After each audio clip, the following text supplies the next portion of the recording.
Captain Jake Morrison stood on the bridge of the horizon's edge and looked at the stars outside. He had been doing this job for 12 years now, exploring new systems, meeting alien species, making maps of unknown space. It was good work, honest work, and he was proud of it. "Captain, we're approaching New Portland Colony," said Commander Lisa Hayes from her station. She was his second in command and had been with him for 8 years. They trusted each other completely. Jake nodded. "Good. I'm looking forward to some real food. Space rations get old after 3 months," Lisa smiled. "I heard they have a great restaurant near the main colony hub. Fresh vegetables grown in actual soil." New Portland was one of Earth's newer colonies. About 2 million people lived there now. Families, children, people, trying to build a new life far from Earth. It was the kind of place that made Jake feel good about humanity's future among the stars. "Try to raise them on communications," Jake said. The communications officer worked his controls. After a moment, he frowned. "No response, sir. Try again. Still nothing." Jake felt a small worry in his stomach. Colonies always answered hails. Always. Maybe their main array is down. "Try the emergency channels." More silence. "I'm not getting anything, Captain. Not even automated responses." Lisa stood up from her chair. "That's not normal." "No, it's not." Jake looked at the planet on the view screen.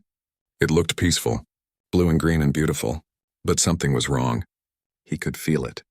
"Take us into orbit, carefully." The ship moved closer to the planet. Peter Grant, the chief engineer, came onto the bridge. He was a big man with rough hands and a gentle voice. "I heard we're having communication problems." "Nothing yet," Jake said. "I don't like it." As they entered orbit, the sensors began to report. The weapons officer looked at his screen and his face went pale. "Captain, I'm reading no life signs." "What?" Lisa moved to look at the sensors. "That can't be right." "Check again." "I've checked 3 times. There are no human life signs on the planet, none." The bridge went silent. 2 million people couldn't just disappear. "There must be something wrong with the sensors," Jake said, but he didn't believe it. "Prepare a shuttle. I'm going down." "Sir, if there's something dangerous," Lisa started, "then we need to know what it is. You have command. If we don't report back in 4 hours, leave the system and contact Earth." "Jake, that's an order, Commander." Lisa looked like she wanted to argue more, but nodded instead. "Be careful." Jake took Peter and Dr. Karen Wells with him. Karen was their medical officer, a quiet woman who was very good at her job. If there were survivors who needed help, they would need her. The shuttle ride down was quiet. None of them wanted to say what they were all thinking. As they approached the main colony city, they could see buildings, streets, parks. Everything looked normal from above, but there was no movement. No vehicles. No people. They landed in the central plaza. Jake opened the shuttle door and stepped out into the afternoon air. It was warm and pleasant. Birds were singing somewhere. The wind moved through the trees that lined the streets, and there was nobody. "Nobody at all. Spread out," Jake said quietly. "Stay in contact." "Be careful." They moved into the nearest building. It was a residential complex. Jake climbed the stairs to the first apartment and opened the door. What he saw would stay with him for the rest of his life. A family. Mother, father, 2 children, all dead. They were sitting at a table like they had been eating dinner. But they hadn't been shot or stabbed. There was no blood. They just looked like they had fallen asleep and never woken up. Jake's hands shook as he checked for a pulse. Nothing. The bodies were cold.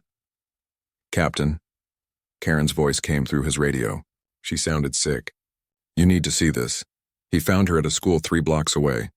The children were all at their desks. The teacher was at the front of the room. All dead. All looking like they had just closed their eyes. "What could do this?" Karen whispered. "I don't know." Peter called them to the colony administration building. He had found the security records. They gathered around the screen and watched in silence. The video showed Krethian ships in orbit. The Krethians were one of the most powerful species in the Galactic Council. Earth had good relations with them, or so everyone thought. The ships had released something into the atmosphere, a gas or weapon. Within minutes, every human on the planet had died. The video showed people simply falling where they stood. No panic, no time to run. Just death, fast and quiet. "Dear God," Peter said. But that wasn't the worst part. Jake found the communication logs, messages between the colony administrator and Earth, begging for help. messages that had been blocked by the Crethians. And then he found the other files. The Council knew. The Galactic Council had voted on this. New Portland had found large deposits of Element Zero in the northern continent. Element Zero was valuable, used in faster-than-light drives. The Crethians wanted it. The Council had decided that it was easier to remove the human colony than deal with complicated negotiations. Jake read the Council meeting notes. One ambassador had called humans useful primitives who should remember their place. Another had said it was just clearing an infestation. They had talked about murdering 2 million people like it was a simple business decision. They knew. Lisa's voice came through the radio. She had landed with a second team. They all knew and they did nothing. Jake's hands were shaking. Not from fear, from rage. Pure cold rage. Download everything, he ordered. Every file. Every communication. Every piece of evidence. What are we going to do? Karen asked. We're going to show Earth exactly what the Council thinks of us. They spent 6 hours documenting everything. The bodies, the security footage, the communications, all of it. Jake made sure they had proof that couldn't be denied or explained away. When they were back on the ship, Lisa found him in his ready room. He was staring at a photo on his desk. His sister and her family. They had been talking about moving to New Portland next year. They had wanted a fresh start, a new world for their kids. They would have died just like everyone else. The crew is asking what we're going to do, Lisa said softly. Jake looked at her. We're going to send all of this to Earth on a secure channel. Every file, every piece of evidence, and then we're going to make sure the Crethians understand that humans remember. He stood up. Send a message to Earth, make it personal, from me to Admiral Cross. Tell him everything. Tell him what we found. Tell him what the Council did. What else? Jake's voice was cold. Tell him that I'm not coming home until every Crethian ship in this sector is scrap metal. I don't care if it's against orders. I don't care if they court-martial me. These people deserve justice and I'm going to give it to them. Lisa was quiet for a moment. Then she nodded. The crew will follow you. You know that, right? I can't ask them to. You're not asking. We all saw what happened down there. Those were our people. Our brothers and sisters and children. Her voice was hard. If you're going to fight, we're fighting with you. Jake felt something break inside him. Something that had been holding him back. All his life he had tried to be civilized. To follow the rules. To be diplomatic. That was what Earth had taught them. That was how you survived among the older, more powerful species. But the rules hadn't protected New Portland. Civilization hadn't saved those children. Prepare the ship for combat operations, Jake said. From now on, we're not explorers. We're hunters. The message went out to Earth on encrypted channels. Every detail. Every crime. Every death. Jake added his own message at the end. Admiral Cross, by the time you get this, will already be engaging enemy targets. I know this might be against protocol. I know Earth has worked hard for peace with the Council. But they just killed 2 million of our people and thought we would accept it. I will not accept it. The Crethians wanted to see what humans are like when pushed too far. I'm going to show them. If Earth wants to court-martial me when this is over, I'll accept that. But first I'm going to make them pay. Captain Jake Morrison, Horizon's Edge. He sent the message and then looked at his crew. They were all watching him, waiting. They think we're primitives, Jake said quietly. They think we're just animals who got lucky and found technology. They think we'll roll over when they hurt us. He paused. They're about to learn how wrong they are. The crew stood straighter. There was anger in their eyes. Good. They would need that anger. Set course for the nearest Crethian military outpost, Jake ordered. Combat speed. Weapons free. No warnings. As the ship turned toward its target, Jake looked one last time at the planet below. 2 million graves. 2 million reasons for what he was about to do. I'm sorry we couldn't save you, he whispered. But I promise you this. They will pay for what they did. Every last one of them. The Horizon's Edge jumped to faster-than-light speed, disappearing from the system. Behind them, New Portland remained silent and empty. A monument to the biggest mistake the Galactic Council had ever made. They had just taught humanity that there was no safety in civilization, no protection in diplomacy, no mercy in the universe, and humanity was a very fast learner. Admiral Daniel Cross received the message from Captain Morrison at 3 in the morning. He had been sleeping. dreaming of his grandchildren playing in his garden back on Earth. The emergency alert woke him instantly. After 40 years in the military, some instincts never went away. He sat at his desk in his quarters and played the message. Then he played it again. Then a third time. Each time his hands gripped the desk harder. Each time the cold rage in his chest grew stronger. 2 million dead. An entire colony wiped out, and the Galactic Council had approved it. By dawn, he had called an emergency meeting of Earth's global parliament. He stood before the assembled leaders of humanity and showed them everything. The videos, the bodies, the children at their desks. The council communications that treated human lives like they were nothing. The chamber was completely silent as the last video played. President Helen Carter sat in her chair, her face carved from stone. She was a grandmother herself. She had 3 grandchildren who wanted to be colonists when they grew up. "How long have we known about this?" she asked, her voice carefully controlled. "Captain Morrison sent this 18 hours ago," Cross said. "I verified everything. It's all real." "The Krathian ambassador is in Geneva right now," one of the representatives said. "He's scheduled to give a speech tomorrow about human-Krathian friendship." President Carter stood up. "Cancel it. Cancel everything. I want all alien ambassadors brought to the council chamber immediately. Not tomorrow, now." Within 2 hours, every alien ambassador on Earth was gathered. They looked concerned but not worried. Humans were emotional, they knew. There would be protests, maybe some angry speeches, but nothing serious. Humans needed the council too much to risk real conflict. President Carter walked to the podium. She didn't have any notes. She didn't need them. 6 days ago, the colony of New Portland was exterminated, she said. Her voice was calm, too calm. 2 million men, women, and children were killed by Krathian military forces. This was not an accident. This was not a rogue operation. This was sanctioned by the Galactic Council. The ambassadors began talking among themselves. The Krathian ambassador stood up. "Madam President, I assure you this is a misunderstanding. Sit down." Carter's voice cracked like a whip. "We have all the communications. We have the council votes. We have the recordings of your people discussing the removal of the primitive infestation. Do not insult us by lying now." The ambassador sat down slowly. For the first time, he looked worried. "You made a mistake," Carter continued. "You thought we were weak. You thought we were children playing at civilization. You thought you could kill our people and we would complain politely and then accept it." She paused. "You were wrong. Madam President, surely we can discuss," the Veltharian ambassador began. "There is nothing to discuss.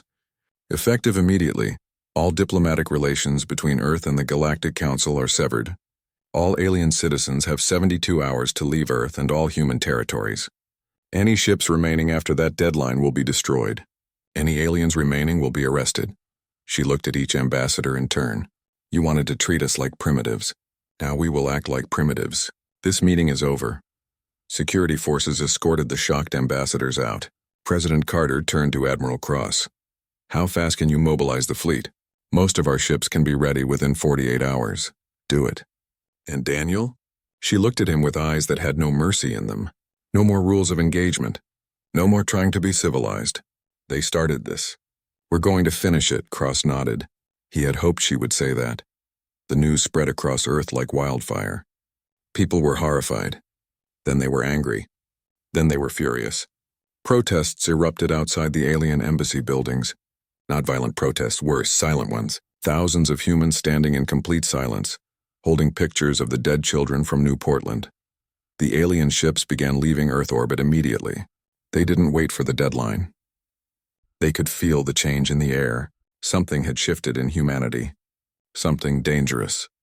Lieutenant Commander Alex Turner got his recall orders while he was having dinner with his wife Amy. They had been planning to start a family. They had just bought a house near the coast. Now he was reading orders to report to his ship immediately. "It's bad, isn't it?" Amy asked quietly. "Yes, will you come back?" Alex looked at his wife. He wanted to lie. He wanted to tell her everything would be fine. But she deserved the truth. "I don't know.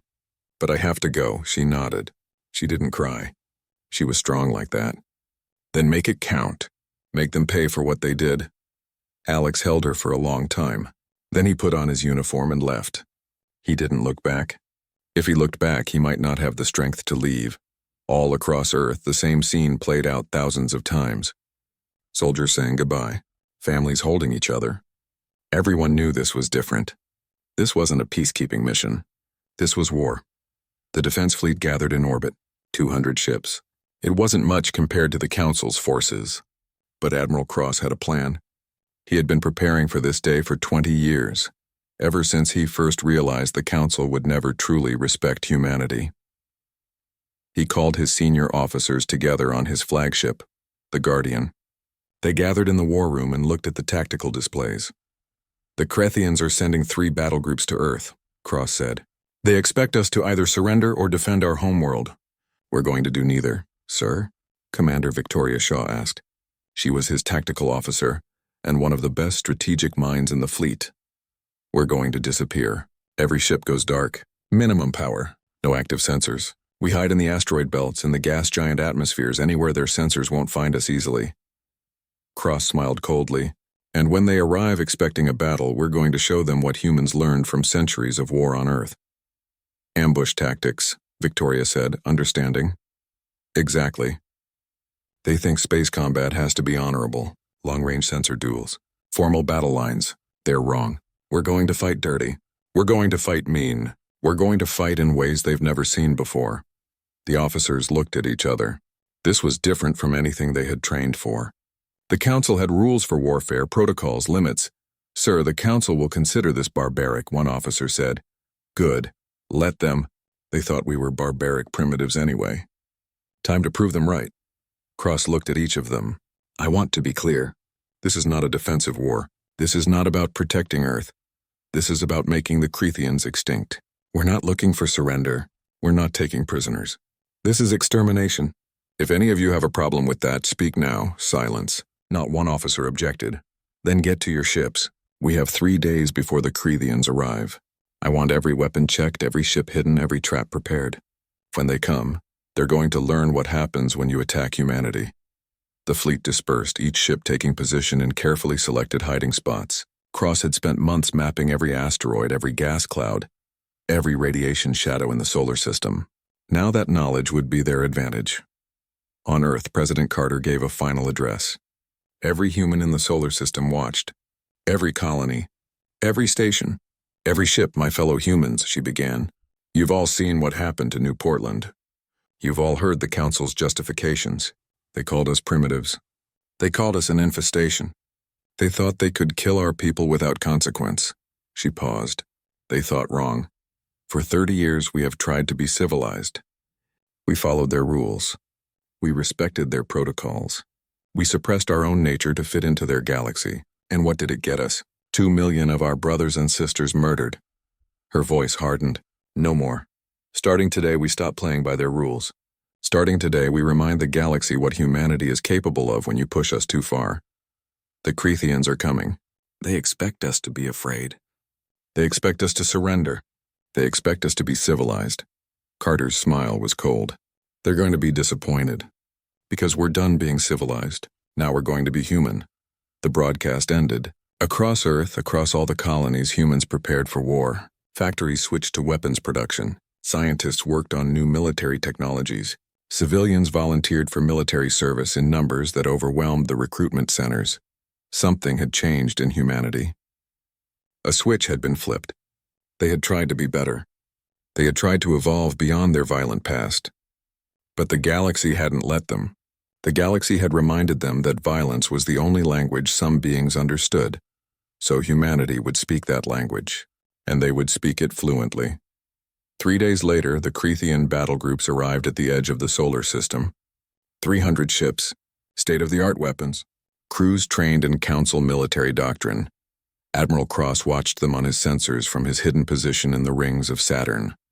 The Krethian commander was broadcasting demands for Earth's surrender. All ships, Cross said calmly. Prepare to engage. Remember, no mercy, no prisoners. Show them what humanity learned from our wars. Sir, they're moving toward Earth, Victoria reported. Let them. The closer they get, the better. Cross watched the tactical display. The Krethian ships were moving in standard formation. Disciplined, professional, predictable. The first Krethian ship to die never even knew what hit it.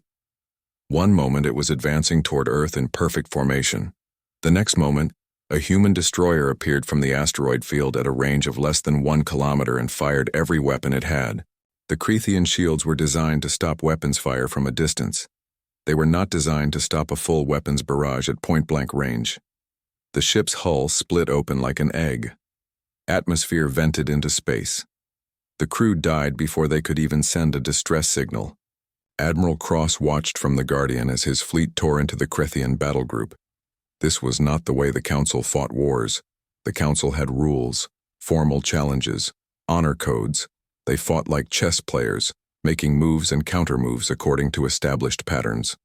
Humans fought like wolves, fast, brutal, going for the throat. Target their life support before weapons, Cross ordered. I want them to feel it. Commander Victoria Shaw input the orders into the tactical network. Every human ship received the same command. This was not about clean kills. This was about making the Cretheans understand what they had done. The Cretheans tried to form defensive positions. They tried to use their superior numbers, but the humans kept appearing from nowhere, from the dark side of planets, from radiation shadows that blocked sensors, from gas clouds that hid their signatures, and the weapons the humans used were terrifying. The Cretheans watched in horror as human ships fired simple metal rods accelerated to near light speed. The rods had no warheads. They didn't need them. At those speeds, mass became a weapon. A single rod punched through a Crethean cruiser from bow to stern, the kinetic energy turning the ship's interior into a liquefied mess of metal and organic matter. Then came the nuclear-pumped lasers. X-ray beams powerful enough to cut through shields and armor like they were paper. Human ships would fire their missiles, and just before impact, the missiles would detonate their nuclear cores. The X-rays would channel through the missiles' focusing rods and strike the target in microseconds. But the worst were the nanomachines. Tiny machines smaller than bacteria, shot into space in clouds around Crethean ships. They would attach to hulls and begin disassembling the molecular bonds that held the armor together. Crethean crews watched, in helpless horror as their ships began to dissolve around them. "This is barbaric," the Crethean fleet commander broadcast. "This violates every Council warfare protocol." Cross opened a channel. His face appeared on every Crethean ship's view screen. "You murdered 2 million civilians, men, women, children. And you thought we would follow your rules?" His voice was ice cold. "There are no rules anymore. There are no protocols. There is only war." He cut the channel. "Continue the attack." Captain Steve Brandon led a squadron of bombers toward the Crethean flagship. It was a massive ship, 3 times the size of any human vessel, heavily armed, heavily shielded. The pride of the Crethean fleet. "All ships, target the shield generators," Steve ordered. His squadron came in low and fast, using debris from destroyed ships as cover. The Crethean flagship fired its defensive weapons, but Steve had studied their targeting patterns. He knew where the blind spots were. His squadron released their weapons. Not explosive missiles. Something worse. Each bomber dropped a single device that attached to the ship's hull with magnetic grapplers. Once attached, they couldn't be removed without physically cutting them away. "Detonate on my mark," Steve said, pulling his ship away. The devices activated. They were antimatter bombs, but small ones, just enough to overload the shield generators. The Crethean shields flickered and died. "Now hit them with everything," Steve ordered. The human fleet focused all its fire on the flagship. Missiles, lasers, railguns. The ship's armor began to fail. Sections of the hull tore away. Internal explosions rippled through the vessel. The Crethean crew began evacuating. Escape pods launched from the dying ship by the hundreds. In any Council war, those pods would be sacrosanct. No one fired on escape pods. It was the most basic rule of warfare. Steve looked at the pods on his screen. He thought about New Portland, about the families sitting at dinner tables, about the children at their desks. None of them had gotten escape pods. None of them had gotten any chance at all. "Do not engage rescue ships," Steve ordered, "but do not let any escape pods dock anywhere. Let them drift." His squadron formed a perimeter around the escape pods. Any Krethian ship that tried to retrieve survivors was driven back with weapons fire. The pods drifted helplessly in space, their occupants watching as their fleet was destroyed around them. It was cruel. It was heartless. It was exactly what Cross wanted. Fear was a weapon too. Within 6 hours, the first Krethian battle group was gone. 60 ships destroyed.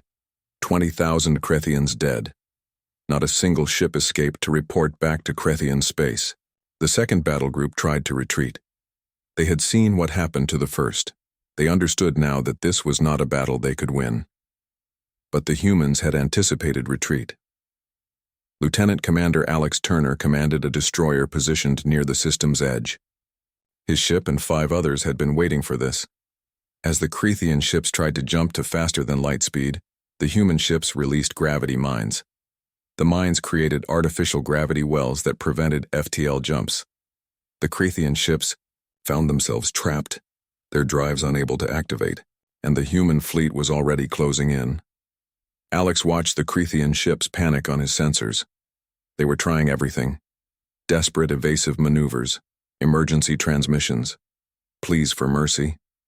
He thought about his wife Amy, about the family they had wanted to start, about all the families on New Portland who would never get that chance. All weapons fire at will, he ordered. His crew carried out the order without hesitation. They were all thinking the same thing. Every person on every human ship. This was for New Portland. This was for every human the Council thought they could kill without consequence. The second battle group died just as completely as the first. This time the humans didn't even leave the escape pods intact. There would be no survivors, no witnesses, no mercy. The third battle group saw what happened to the others. They tried to fight smart. They tried to adapt. Their commander was experienced and clever. He spread his ships out to prevent ambushes. He used active sensors constantly. He prepared his crews for close-range combat. It didn't matter. The humans had been fighting wars for thousands of years. They had fought with swords and arrows, with guns and tanks, with nuclear weapons and biological warfare. They had learned every dirty trick, every ruthless tactic, every way to kill an enemy efficiently. Admiral Cross brought the Guardian out of hiding. The flagship was not the largest ship in the fleet, but it was the most advanced. And it had a weapon the Krethians had never seen before. Range to enemy fleet?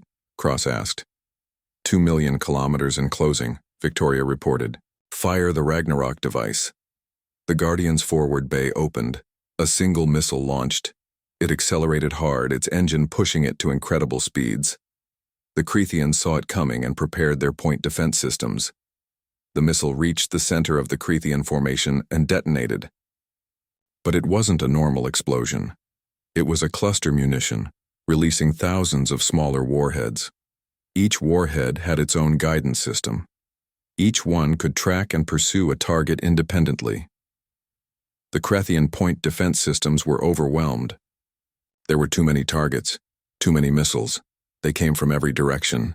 And when they hit, they didn't just explode. They released the nanomachines. The Krethian formation dissolved into chaos. Ships tried to escape, but the nanomachines were already eating through their hulls. Crews evacuated, but their escape pods were coated in the same machines. They died screaming as their life support systems failed. Cross watched it all with dead eyes. He felt nothing. No satisfaction. No guilt. Just a cold sense of purpose. "Sir, we're receiving a transmission from the Krethian homeworld," the communications officer said. "They're asking for negotiations." "Ignore it." "Sir, they're offering reparations. They're offering to punish those responsible for New Portland." Cross finally showed emotion. He laughed. It was a harsh, bitter sound. "They think they can buy their way out of this. They think some money and a few scapegoats will make this go away." He turned to Victoria. "Send a message to Earth. Tell President Carter that all 3 Krethian battle groups have been eliminated. Ask for permission to begin offensive operations in Krethian space."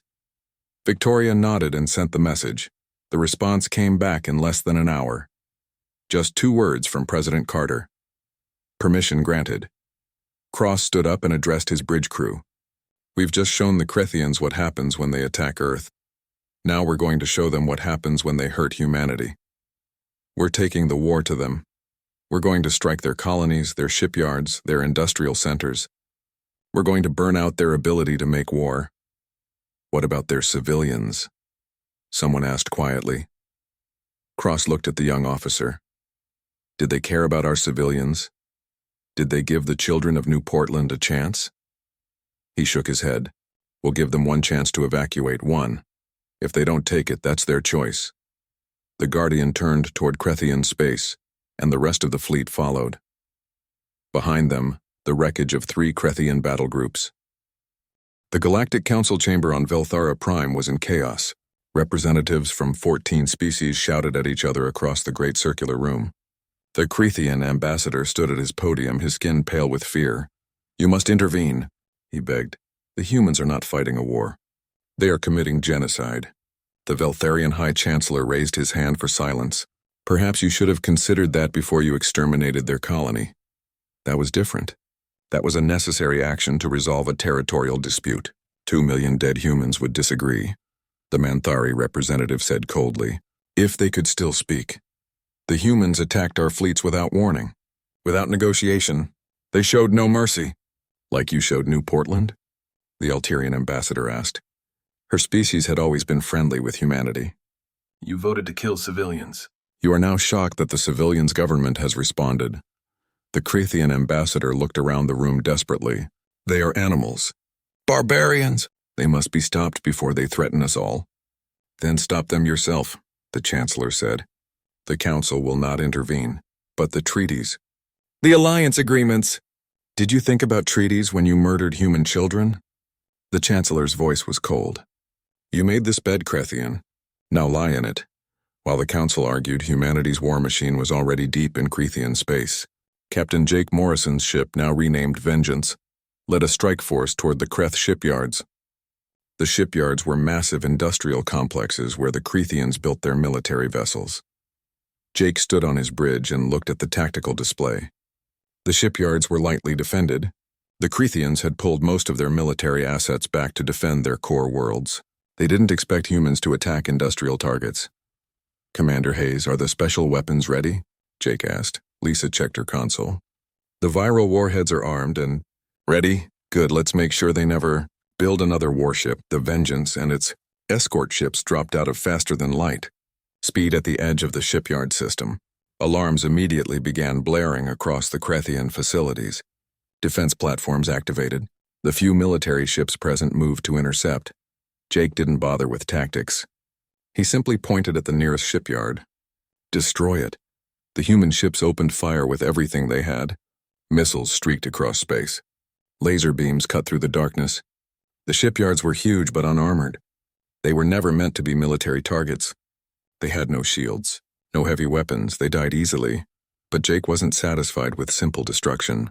As the shipyards burned, his ship fired special missiles into the wreckage. These missiles didn't explode. Instead, they released their payload into the facility's computer systems. The virus spread through the Krethian network like wildfire. It was designed by Earth's best programmers and AI specialists. It infected every computer, every database, every manufacturing template, and then it corrupted them. Every design for every ship, every blueprint for every weapon, all of it turned to digital garbage. That's 4 shipyards down, Lisa reported, moving to the next target. Make sure we get them all. I don't want them building so much as a shuttle when we're done. They hit 12 shipyards in 3 days. Hundreds of years of accumulated knowledge destroyed. The Krethians would have to start from scratch to rebuild their industrial capacity, and humanity would make sure they never got the chance. On the ground, Major Sophie Martin led a different kind of mission. Her battalion of Marines had been assigned to Kreth 7, a Krethian colony world. Population 3 million. Sophie stood in the landing bay of her assault ship and addressed her troops. They were all volunteers. Every single one had asked to be part of ground operations. They wanted to look the enemy in the eye. Our mission is simple, Sophie said. We give the civilians 6 hours to evacuate. Anyone who remains after that deadline is a hostile. No exceptions, no hesitation. Understood? Yes, ma'am. The Marines shouted in unison. The ships landed outside the colony's main city. Sophie walked down the ramp with a portable speaker system. She broadcast her message in the Cretan language. Earth's linguists had been very helpful. This is Major Sophie Martin of the United Earth Marine Corps. You have 6 hours to evacuate this planet. Take only what you can carry. Leave everything else. Any Crethian found on this world after 6 hours will be killed. This is your only warning. The message repeated on a loop. Sophie watched the Crethian civilians panic and run for their ships. Good. At least they had a chance. More than New Portland had gotten. Do you think they'll all leave? Asked Sergeant Kyle Harris, her second in command. I don't know, I hope so. But hope doesn't change the mission. 6 hours later, most of the Crethians had evacuated. But not all. Some had refused to leave their homes. Some had thought it was a bluff. Some had simply moved too slowly. Sophie's Marines went building by building. It was ugly work. The kind of thing that would haunt them later. But they did it because someone had to. Because New Portland deserved justice, even if justice looked like this. By the end of the day, Creth 7 was empty. The Marines planted demolition charges throughout the colony and left. As their ships lifted off, the charges detonated. Buildings collapsed. Infrastructure crumbled. Another Crethian world reduced to ruins. Back on Earth, President Helen Carter gave a speech to the global parliament. Her hair had gotten grayer in the past month. She looked tired, but her voice was still strong. The Crethians have asked for peace talks. They want to negotiate. They want to discuss terms. She paused. I told them no. The parliament was silent. Everyone knew what this meant. The war would continue. They think if they apologize enough, if they offer enough compensation, we'll stop. But this isn't about money. This isn't about territory. This is about making sure no one ever thinks they can kill humans without consequences. Madam President, one representative said carefully, some of our allies are concerned. They say we're going too far. Our allies? Carter's laugh was bitter. Where were our allies when New Portland died? Where was the council when Crethian ships were murdering our people? She shook her head. We have no allies. We have ourselves. And that's enough. Admiral Cross received intelligence that the Veltharian Empire was considering military intervention. They were worried that humanity's aggression would threaten galactic stability. A Veltharian fleet was gathering near the border. Cross took the Guardian and a small task force to intercept them. But he didn't attack. Instead, he hailed the Veltharian commander directly. I am Admiral Daniel Cross. I'm sending you a data package. Review it carefully. The package contained records from the Crethian government computers, records that Earth's hackers had stolen, records that proved the Galactic Council had known about the New Portland plan, that they had voted on it, that every member species had agreed to look the other way while humans were murdered. Your government knew, Cross said flatly. All of your governments knew. You let it happen. So let me be very clear. If you interfere in this war, Earth will consider it an act of war against humanity, and we will respond accordingly. The Veltharian commander was silent for a long moment. Then, we will withdraw our fleet. But Admiral, you must understand. The Council will not forgive this. Good, Cross said. We don't want their forgiveness. We want their fear. The Veltharian fleet left without firing a shot. Word spread quickly through the Council. Humanity was not bluffing.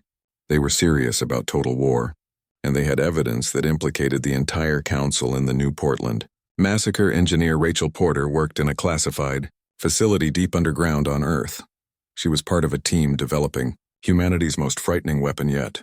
It was based on an old concept, self-replicating machines. Von Neumann probes. The probes were simple. Each one was about the size of a basketball. They would enter a star system and begin gathering resources. Then they would build copies of themselves. Those copies would build more copies. Exponential growth. But these probes had a specific purpose. They were programmed to dismantle artificial structures. Satellites, stations, ships. Anything made by intelligent species. They would take it apart atom by atom and use the materials to build more probes. The simulations are complete, Rachel reported to Admiral Cross via secure channel. Once released, they can't be stopped. Only slowed. They'll spread through an entire star system within months. How many systems can we infect? As many as you want. Each probe carries copies that can be launched to nearby systems. Cross thought about it. This was a doomsday weapon. Once released, it would eventually destroy all technology in whatever region it was deployed. It was indiscriminate. Merciless, permanent. Prepare 5,000 probes. I want them ready for deployment within the week. Sir, are you sure? Once we use these, I'm sure. If the Krethians won't surrender, we'll take away their ability to ever threaten us again. The war had been going on for 6 months. The Krethian Empire was collapsing. Their military was broken. Their industrial base was destroyed. Their colonies were empty or in ruins. Billions of Krethians had been displaced, forced to flee to overcrowded core worlds. And still, humanity pushed forward. Not for conquest, not for resources, simply to ensure the Krethians. The war ended on a cold morning in March, 8 months after New Portland died. Admiral Daniel Cross stood on the bridge of the Guardian and looked at the planet below. Krethia Prime, the Krethian homeworld. Population, 11 billion. Status report, he ordered. Commander Victoria Shaw read from her console. All Krethian military forces have surrendered or been destroyed. Their government has collapsed. Civilian evacuation ships are standing by. How many can they evacuate? About 9 billion, sir. The rest will have to wait for second-wave transports. Cross nodded slowly. This was the moment. The decision that would define humanity's place in the galaxy forever. He could order his ships to leave. Let the Krethians keep their homeworld. Show mercy. Or he could finish what New Portland's deaths had started. Begin the evacuation. They have 72 hours. After that, we deploy the von Neumann probes. Victoria's fingers hesitated over her console. Sir, that will make the planet uninhabitable. The probes will dismantle everything. Every city. Every structure. Every piece of technology. I know what it will do, Commander. Execute the order. Below on Krethia Prime, panic spread. 11 billion Krethians tried to pack onto evacuation ships designed for a fraction of that number. Families were separated. Possessions were abandoned. Ancient monuments and cultural treasures were left behind. All of it would be destroyed, but they were alive. They had a chance. It was more than New Portland had gotten. Captain Jake Morrison watched from his ship as the evacuation proceeded. His crew was quiet. They had spent 8 months destroying the Krethian Empire. Now they were watching the final act. Do you think we went too far? Lisa Hayes asked quietly. Jake thought about it. He thought about the children's classroom on New Portland, the families at their dinner tables, the 2 million who died because the council saw them as insects to be exterminated. No, he said finally. We did what we had to do. They'll survive this, but they'll never forget it, and neither will the galaxy. The evacuation took 60 hours. Not everyone made it. 2 billion Krethians were still on the surface when Admiral Cross gave the final order. Deploy the probes. 5,000 small devices launched from the human fleet. They entered the atmosphere and spread across the planet. Within minutes, they began their work, gathering materials, building copies, dismantling everything artificial. Cross opened a channel to the Krethians still on the surface. You have 12 hours to reach designated evacuation zones. After that, the probes will be everywhere. They won't distinguish between military and civilian targets. Get out while you can. Some made it. Some didn't. Cross watched it all with dead eyes. He felt no satisfaction, no joy. Just a grim sense of completion. The Krethian homeworld began to change. Cities crumbled. Monuments fell. In their place, more probes spread across the surface like a silver tide. Within a week, Krethia Prime would be reduced to a primitive world. All trace of Krethian civilization erased.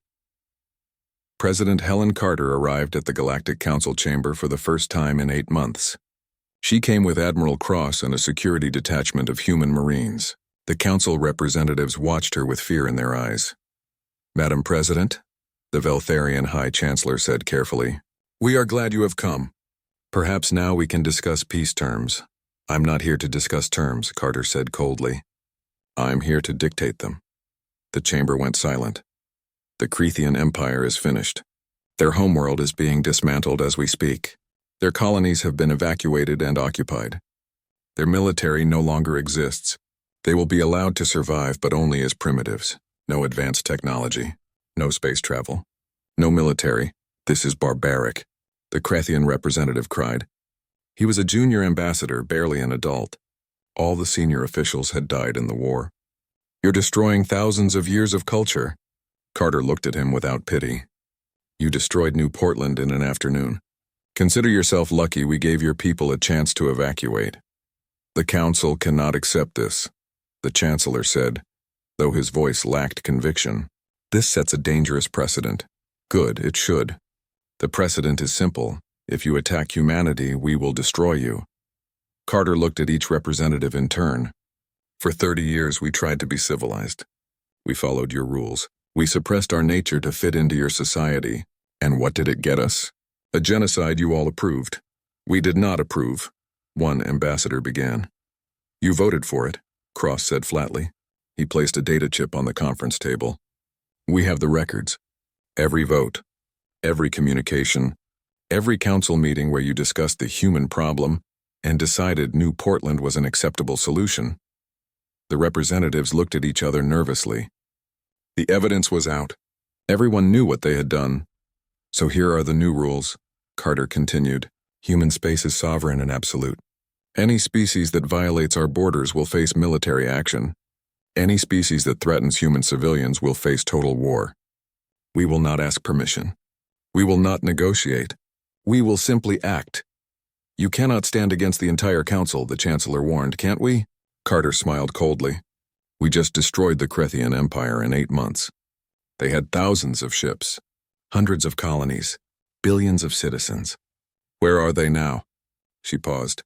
"Ask yourselves, is your species willing to risk the same fate?" No one answered.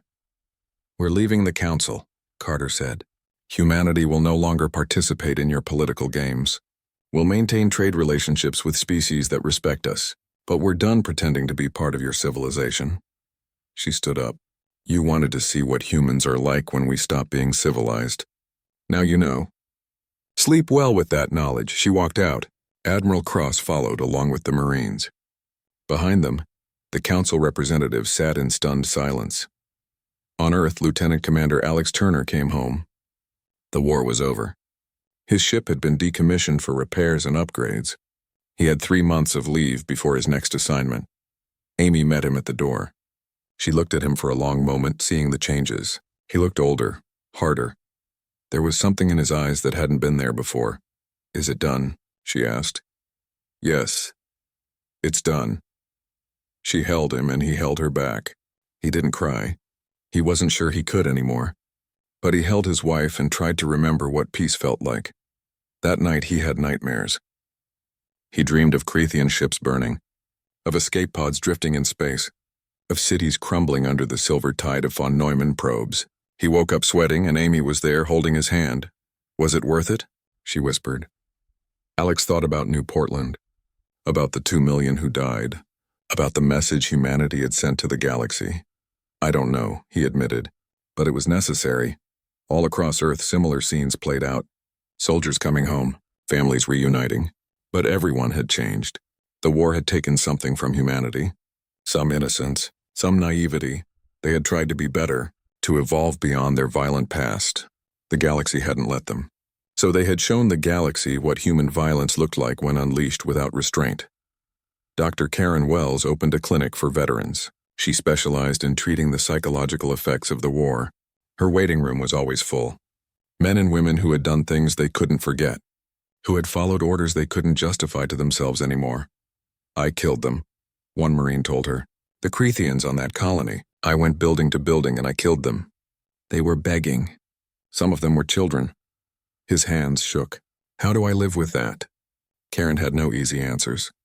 "You live with it by remembering why you did it. By remembering New Portland. By understanding that sometimes there are no good choices, only necessary ones. Does it get easier? No, but you learn to carry it." Captain Jake Morrison retired from active duty. He was offered a promotion to admiral. He declined. He had seen enough war, done enough killing. He wanted to remember what peace felt like. He visited the New Portland Memorial on Earth. It was a simple thing. A wall of black stone with 2 million names carved into it. Morrison walked along the wall reading names. Marcus Chen, age 7. Lisa Rodriguez, age 34. Daniel Kim, age 42. On and on, each name a life ended. Each name a reason for what humanity had done. He placed his hand on the wall and closed his eyes. "We didn't forget you," he whispered. "And they'll never forget us." Behind him, people came and went, leaving flowers, touching names, remembering. The memorial was always crowded. It had become a place of pilgrimage, a reminder of what had been lost and what had been avenged. Across the galaxy, the other species watched humanity with new eyes. The humans had proven themselves capable of total war, of ruthless efficiency, of doing whatever was necessary to survive. Trade continued. Some species remained friendly, but there was always an edge now, a wariness. Everyone knew what humanity was capable of, what they would do if pushed too far. The Crethians survived on their primitive colony worlds. They had lost everything: their empire, their technology, their place in the galaxy, but they were alive. And they told stories to their children. Stories about the day they learned that humanity was not to be trifled with. 1 year after the war ended, President Carter gave a final speech. It was broadcast across human space and sent to every species in the galaxy. "We did not want this war," she said. "We tried for 30 years to be